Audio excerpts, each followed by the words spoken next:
இன்றைக்கி நம்ம பிரியாணி செய்ய போகிறோம். செய்முறை பார்க்க போகிறோம்.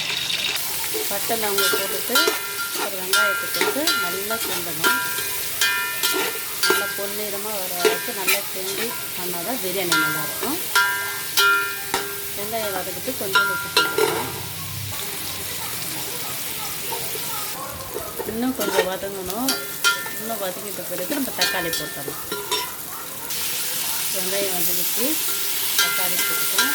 தக்காளி கொஞ்சம் வதங்கினா போதும். மல்லி இலை போட்டுக்கலாம்.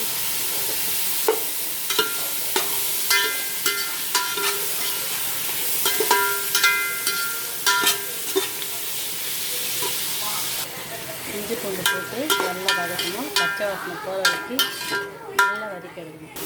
தயிர் கொஞ்சம் ஊற்றிக்கலாம்.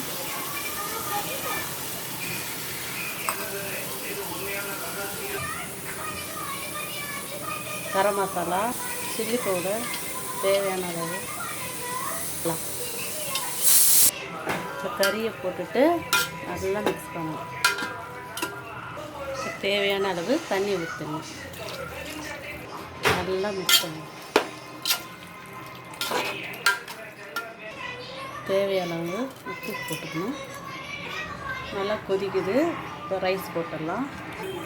ரைஸ் போட்டு நல்லா மிக்ஸ் பண்ணணும்.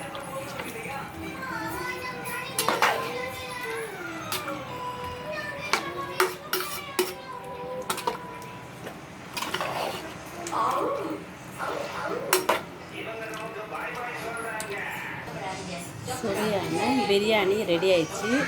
உங்கள் வீட்டில் இதுமாதிரி ட்ரை பண்ணி பாருங்கள். நல்லா இருந்தால் லைக் பண்ணுங்கள், ஷேர் பண்ணுங்கள், கமெண்ட் பண்ணுங்கள். மறக்காமல் சப்ஸ்கிரைப் பண்ணுங்கள். ஓகே, பாய்.